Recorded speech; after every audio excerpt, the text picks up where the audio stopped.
Now that is a roomy trunk, 16.3 cubic inch. This is the 2014 Chrysler 300 all-wheel drive. And you know what? We're gonna do an up close and personal coming next on the Fast Lane car.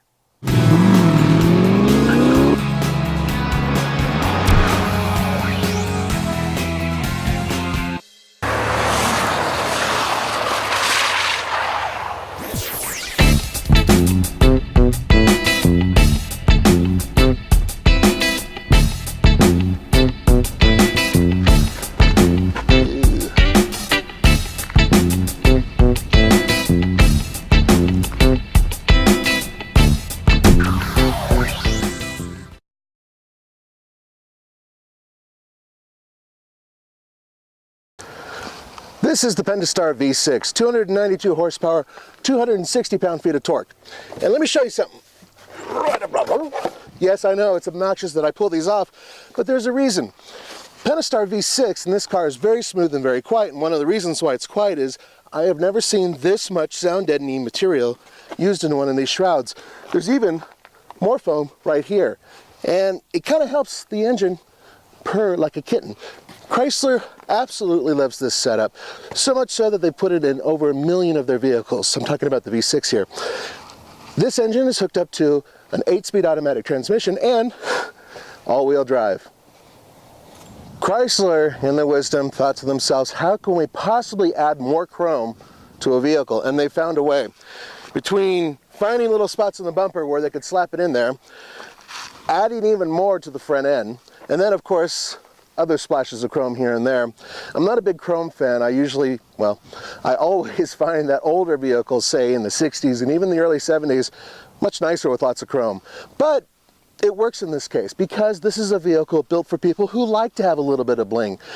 The one place that they kind of drop the ball are in these less than inspirational wheels. I really wish they had something bigger, louder, brighter. As for the rest of it, well, you've seen it before because this vehicle's been around for a long time in this guise. Fortunately, it's still handsome and a little gangster.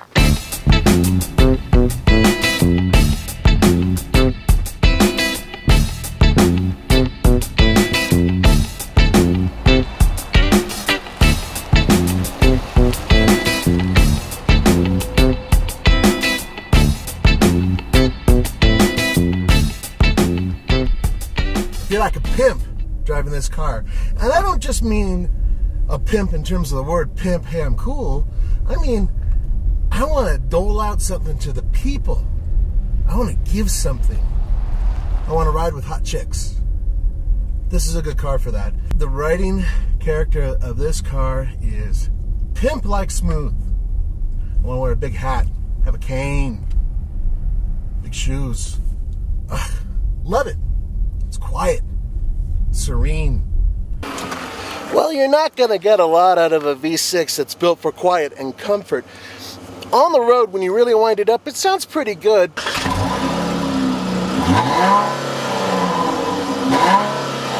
There are two types of people for this interior. The ones who like it because it's comfortable and the ones who like it because it's classy but not too flashy. The third person would be me.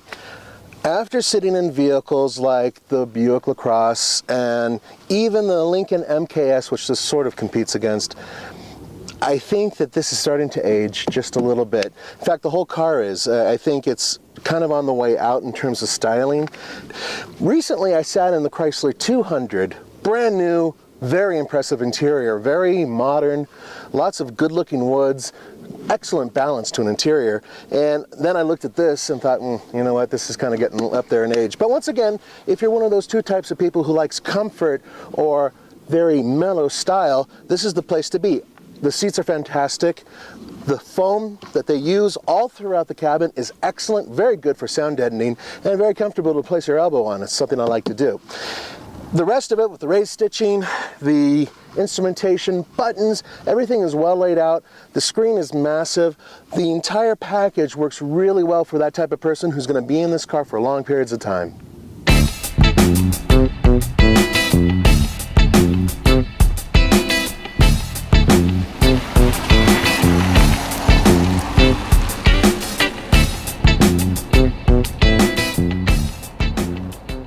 there is something in here that I really like, and that is the heated and cooled cup holders.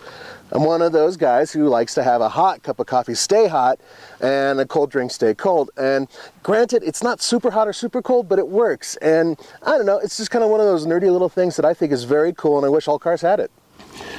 As I mentioned before, lots of space in the trunk, but there are a couple things you should know about it. One is, if you select the Dr. Dre Beats audio system, it's $995, but it puts out 552 watts with the amp, so that's actually pretty impressive for a stock system, and it sounds pretty good. But more importantly to me, you lose a little bit of room in the trunk with the subwoofer. It actually takes up quite a bit of space over there in the corner. Fortunately, on the other side, they made some good use out of the trunk by having this neat little catch here for items that can weigh up to 50 pounds. It's just, I love that type of thinking about the little details to make everyday life a little bit better. Not that much fun to drive, frankly. It's not meant for that. You want fun? You get the SRT version of this car. Acceleration is pretty good. The V6 spools up quickly, even at high altitude, where it loses quite a bit of horsepower. I kind of wish it had like 310 horsepower or something like that. Having around 290 horsepower isn't too bad. Just wish it had a little bit more oomph. But off the line, it just has really good grunt.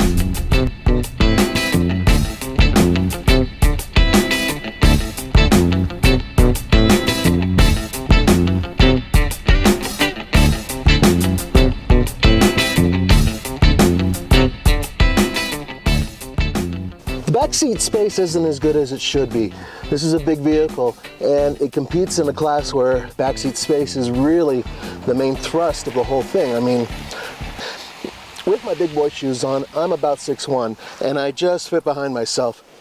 But if you get the $1,595 dual pane sunroof option, you lose some headspace, and frankly speaking, yeah, see, I lean my head back here, I'm actually rubbing against this, the sunroof, because it makes a bulge that comes down, or a little bit in the back. So headroom isn't as good as some of the competitors.